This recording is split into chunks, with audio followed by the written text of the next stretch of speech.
Saat yang paling saya takutkan datang juga. Betapa sebenarnya saya ingin terus bersama kalian. Tapi cacat yang tumbuh dalam jiwa saya membuat saya harus merasa malu untuk terus menetap di tempat ini. Paman Manyar, mungkin Paman merasa saya kurang ajar karena saya membalas kebaikanmu cuma dengan terima kasih yang saya tulis di pelepah ini.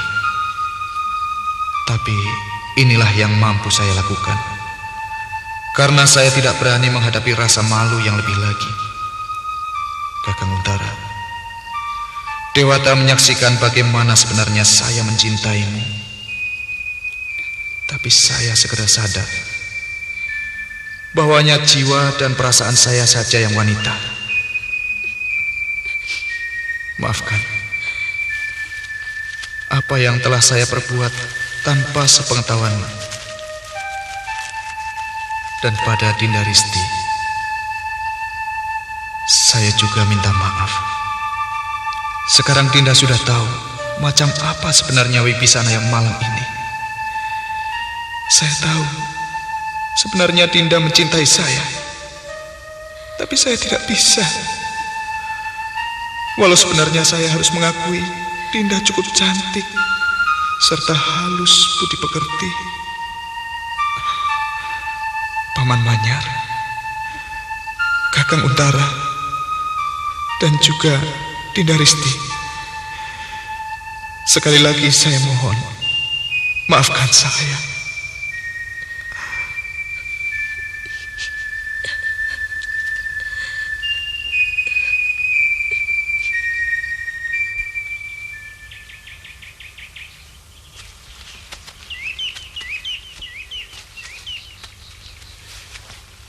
Saya senang berada di Kahuripan.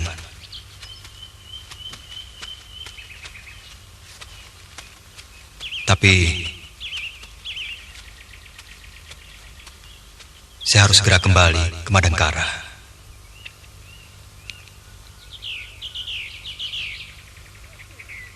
Kurang baik meninggalkan kerajaan terlalu lama. Walaupun saya yakin semuanya berjalan dengan lancar.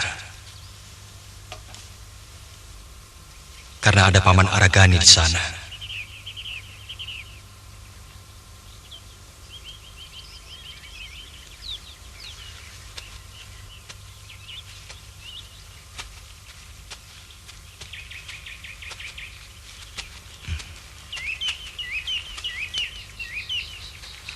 Dan lagi, Kakang tidak boleh berhenti mencari tahu nasib Ranggapala dan Wibisana.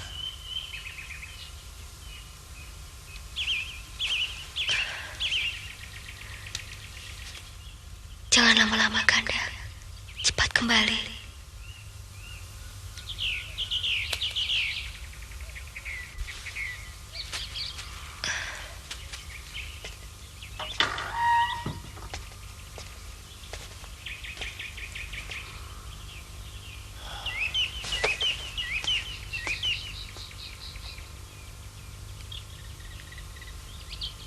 Ada apa, Kanda? Aku tidak suka melihat Pitaloka terlalu dekat dengan Brahma. Bukankah Brahma seorang raja? Anak kita sudah dijodohkan dengan putra Juragan Jumawa. Dan aku tidak mau menyakiti hatinya. Karena hubungan kita dengannya sudah erat sekali, seperti saudara kandung. Juragan Jumawa tidak ada apa-apanya dibandingkan Brahma. Dan kita akan bangga kalau anak kita menjadi permaisuri. Derajat kita akan terangkat kalau kita punya menantu seorang raja. Aku tidak akan tergiur dan silau oleh harta kekayaan dan kedudukan yang tinggi.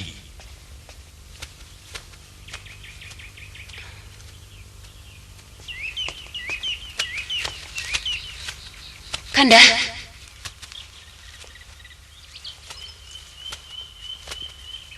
yang terpenting dalam hidupku adalah menjaga hubungan baik dengan orang-orang yang berada di sekelilingku. Sedangkan Brahma, orang jauh, orang kulon, menjadi seorang permaisuri itu belum menjamin akan memperoleh kebahagiaan. Sedangkan aku akan lebih senang kalau anakku bahagia. Sekalipun suaminya pemuda gembel, laki-laki dari kalangan rakyat jelata. Sekali lagi Dinda, jangan berpikir yang bukan-bukan.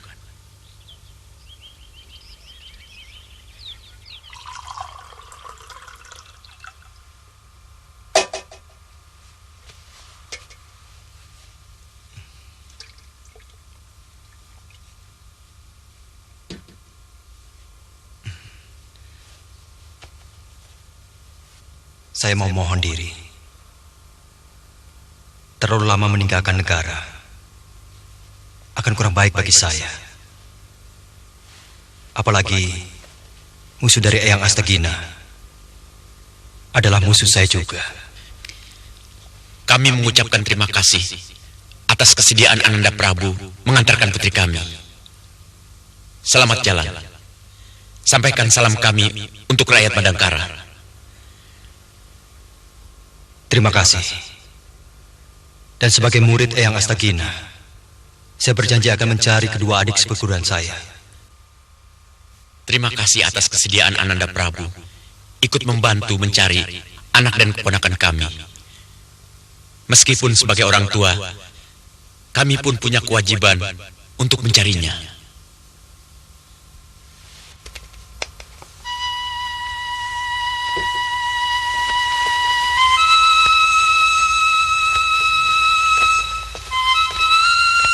Kanda,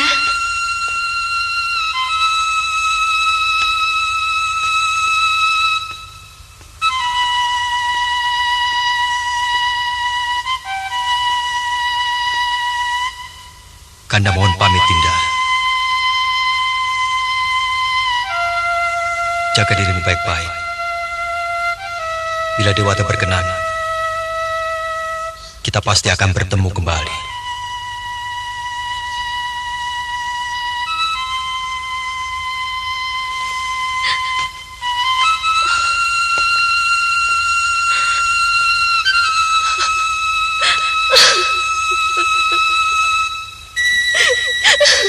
Pitaloka, masuk.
Ada apa? Kayaknya mata-mataran.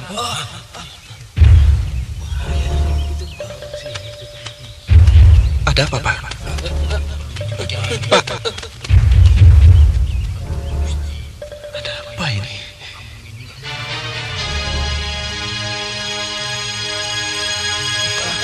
Tunggu, Pak, jangan lari. Sebentar, Pak. Tunggu dulu. Ada apa sebenarnya? Kenapa penduduk desa ini seperti ketakutan melihat saya? Apa saya ini seperti setan? Atau hantu? Saya kira tidak. Ya kan? Betul kan, Pak? Pak! Pak! Pak!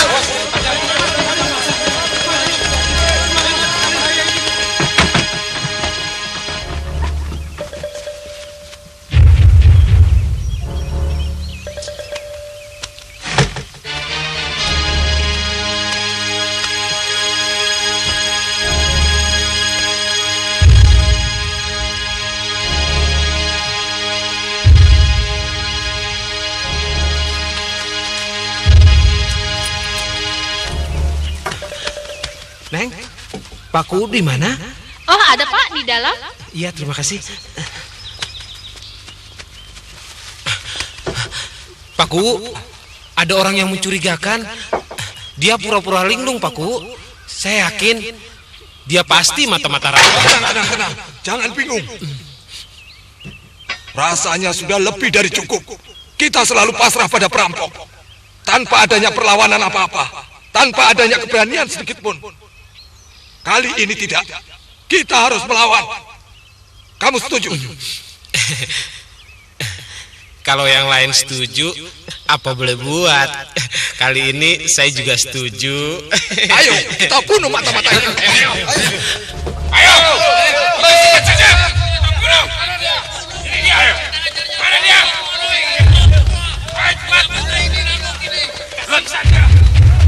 Sabar, Pak. Tenang. Tidak ada persoalan yang tidak bisa diselesaikan dengan ucapan. Maaf. Jangan biasakan memakai otot, Pak. Nanti kita semua menjadi binatang. Sudah, jangan berdaya kami. Kali ini siapapun tidak akan kami biarkan menyentuh harta benda kami. Saya kira kalian salah paham. Sudah 5 hari saya tersesat di dalam hutan. Dan baru hari ini saya berhasil keluar. Bohong. Kami sudah kenyang dengan tipuan macam ini. Betul. Bunuh saja. Bunuh. Betul. Bunuh mata-mata rampok ini.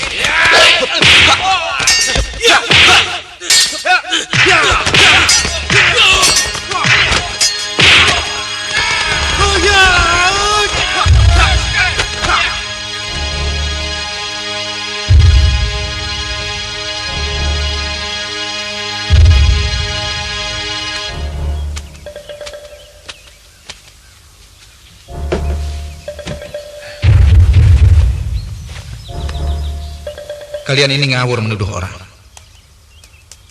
tanpa memberikan kesempatan untuk menjelaskan apapun. Kalian tidak bisa pukul rata mencurigai orang. Bagaimana kalau orang yang datang ke desa ini orang baik-baik? Misalnya orang yang sedang membutuhkan pertolongan. Dengar, saya murid Eyang Astagina dari Pantai Selatan. Dan saya berasal dari Pondok Kahuripan. Sesat di dalam hutan setelah meninggalkan Tanjung Pelipis. Kalau benar dia murid Astagina, tanyakan siapa saudara seperguruannya. Memangnya kamu tahu? Ya, saya tahu. Salah satu muridnya adalah Brahma Kumbara.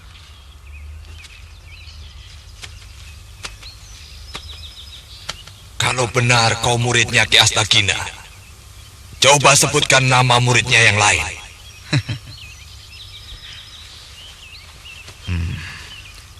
Menurut Eyang Guru, kakak seperguruan saya bernama Kakang Argani dan Kakang Brahma Kumbara. Saudara-saudara, anak muda itu benar, ternyata bukan perampok. Hampir saja ya, Pak ya. Maafkan perlakuan kami, Raden. Kami percaya Raden muridnya Ki Astagina. Saya juga mohon maaf atas kecurigaan kami terhadap Raden. Dikarenakan pengalaman kami yang buruk. Karena biasanya mata-mata perampok itu datang dengan pura-pura menjadi orang baik-baik. Lalu kemudian pada malam harinya puluhan rampok datang dan bertindak dengan kejam. Saya bisa mengerti, Paman.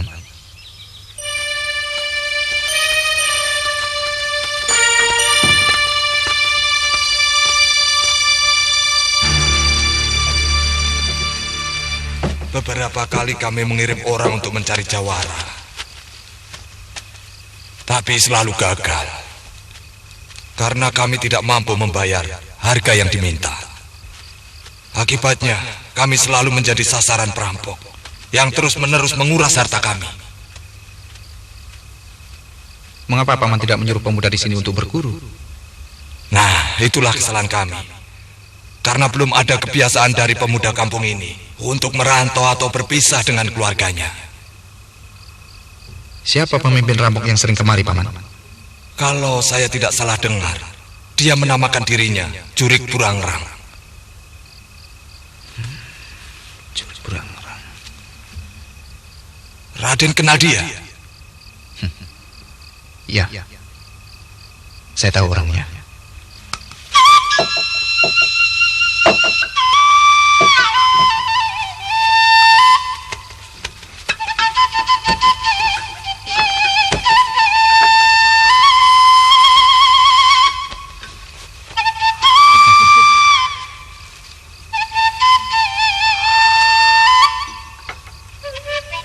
Silakan, Den.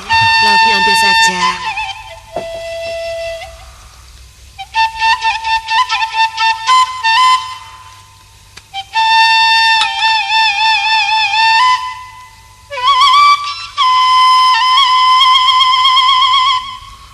Silakan, Den. Terima kasih, Paman.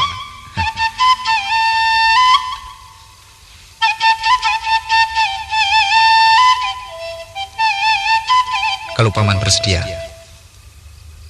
saya sanggup melatih ilmu silat untuk para pemuda desa ini,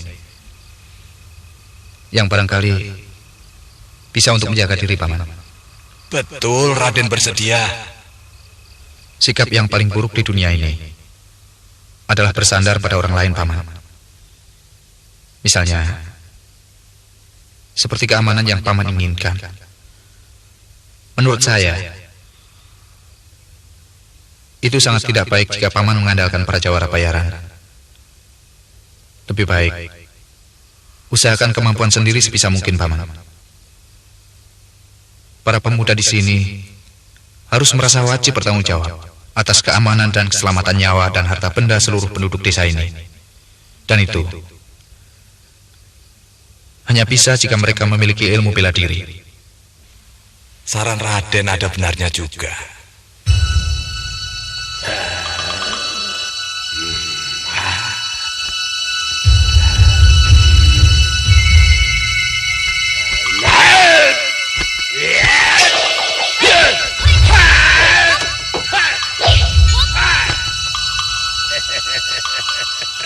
Hebat juga.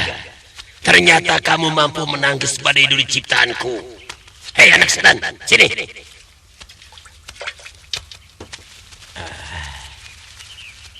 Hebat tidak, Ki? Hebat, memang hebat. Sekarang kau minum, ha? Tidak mau, Ki, pahit. Nah, itu salahnya. Di dunia ini, segala sesuatu pada awalnya harus pahit dulu.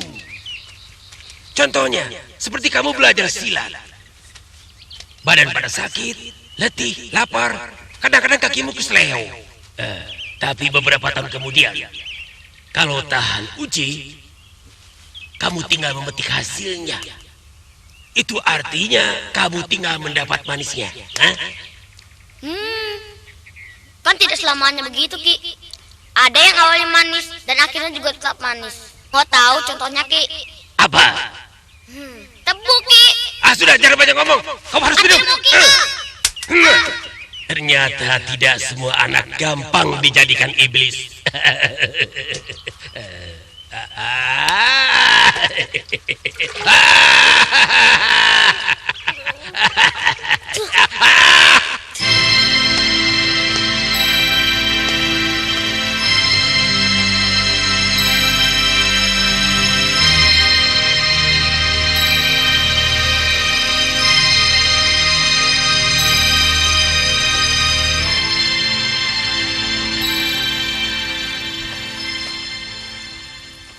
Apakah sudah ada laporan dari Telik Sandi yang Dinda kirimkan?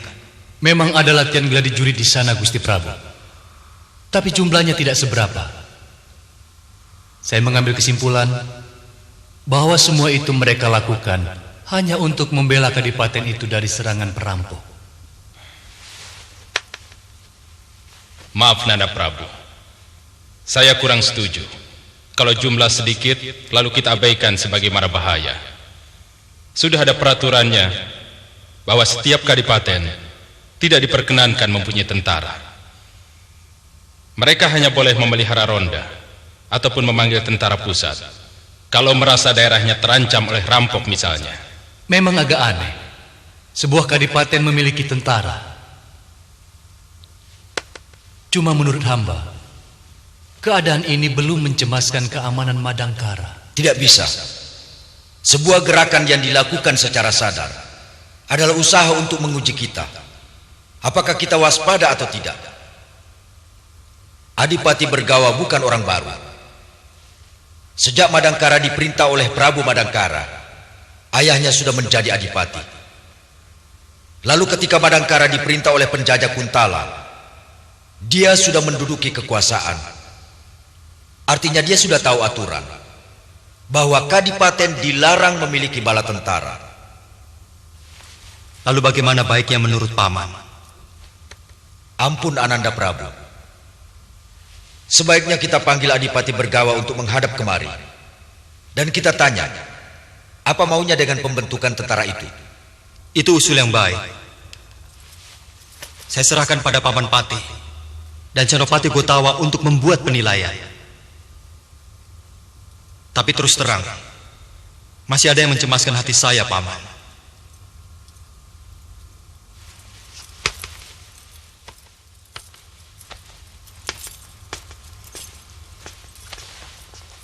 Komplotan Durgalapati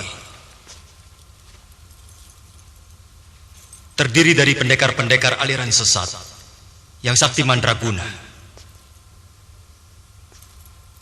Dan Durgalapati yang sekarang bukan lawan enteng seperti beberapa tahun yang lalu. Karena ilmunya semakin tinggi. Lalu apa yang harus kami lakukan, Ananda Prabu? Begini, Paman, dan sekalian para menteri dan para rakyat, saya ingin langsung menyelidiki Durgalapati dan kawan-kawannya. Dan kalau mungkin, saya ingin menyelesaikan mereka demi dharma bakti kepada Eyang Guru. Sementara Paman Pati dan Senopati Gotawa kembali saya titipi pemerintahan Madangkara, sekaligus menyelidiki Adipati Bergawa. Sabda Ananda Prabu adalah perintah. Kami akan menjalankan sebaik-baiknya.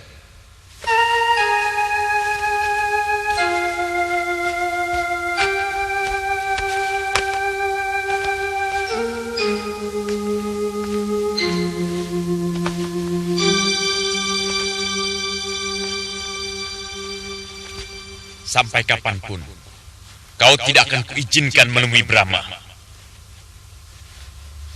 Kalau sampai suatu saat Brahma datang ke sini lagi, kau tidak usah keluar. Biar Aji Sura yang menemuinya. Sebenarnya ayah kagum pada Brahma. Dari murid perguruan silat, berhasil menjadi seorang raja. Alangkah bodohnya kalau ayah tidak mau menerimanya sebagai menantu.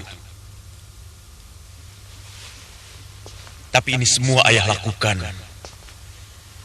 karena ayah lebih menghormati jiwa kesatria.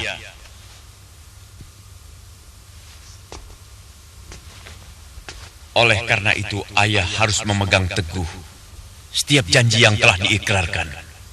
Kalau datang ke sini sekedar sebagai kakak, menengok adik seperguruannya, saya rasa tidak apa-apa, Kanda.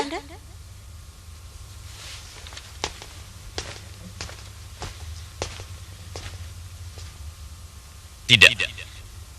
Jangan sekali-kali memberi peluang, sekecil apapun peluang itu. Karena Pitaloka sudah kujodohkan dengan pemuda yang telah lama aku pilih.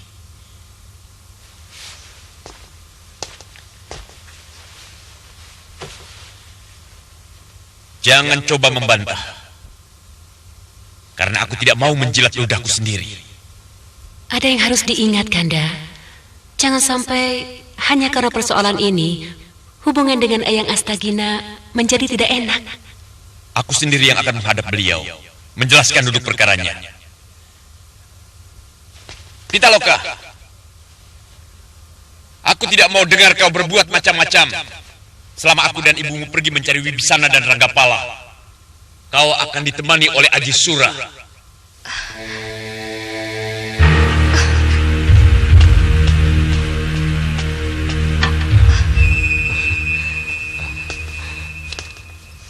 Maaf Dinda,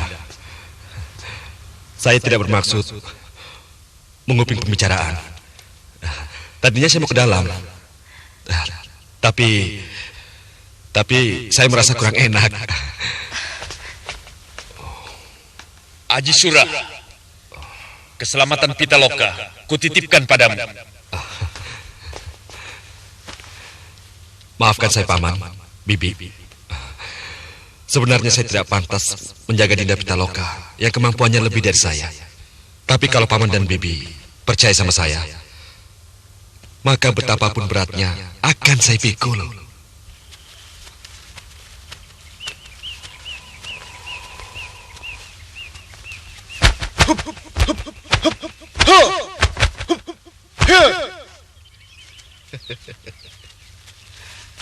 Silakan dicoba.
Bagaimana menurut Paman? Saya betul-betul tidak mengira cepat sekali mereka dapat menirukan gerakan-gerakan seperti itu. Raden betul-betul hebat. Bukan saya yang hebat, Paman, tapi kemauan dan semangat mereka. Ya, kami memang sangat tertekan dengan ulah para perampok itu. Semenjak kematian Kanda Anggun, sikap Kakang Brahma lebih tertutup. Meskipun wajahnya selalu berseri, tapi saya tahu batinnya sebenarnya pilu. Mungkin itu sebabnya kenapa Kakang lebih sering menyepi. Semenjak diangkat menjadi Raja Madangkara, belum pernah sekalipun dia bertandang kemari. Ibu tidak mengerti. Apa mungkin anak sebaik dia bisa lupa pada asalnya?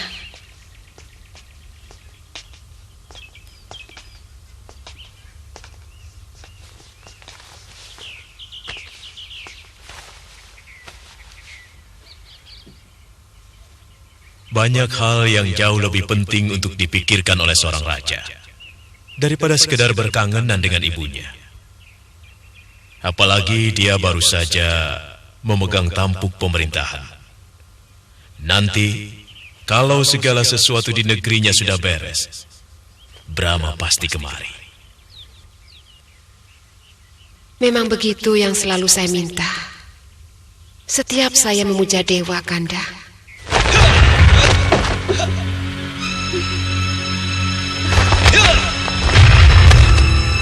Kakang Brahma!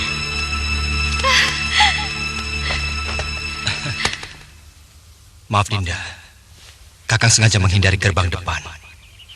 Karena Kakang takut kedatangan Kakang akan mengagetkan banyak orang. Di mana Ibu dan Ayahanda? Mereka sedang berbincang-bincang di ruang istirahat.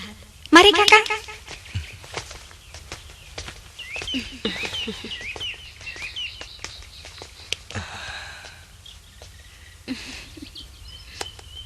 Syukurlah kalau gurumu selamat.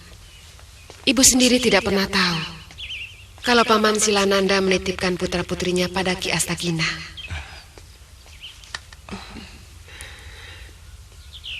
Nanda juga baru tahu setelah ketemu Eyang Guru, Bunda.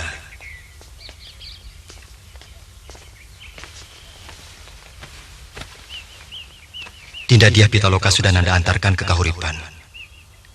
Tapi Dinda Wibisana dan Dinda Ranggapala belum ketahuan nasibnya. Durgalapati itu orang gila. Dia mempengaruhi semua penjahat dan juga mereka-mereka yang sudah insaf untuk kembali ke dunianya. Karena menurut dia bahwa dunia hitam dan dunia putih adalah sama-sama ciptaan dewa. Itu cara berpikir yang sesat. Dan dari dulu sudah ada orang yang menyebarkan pemikiran keliru itu. Secara gampang, memang kelihatannya masuk akal. Sehingga banyak yang terpengaruh.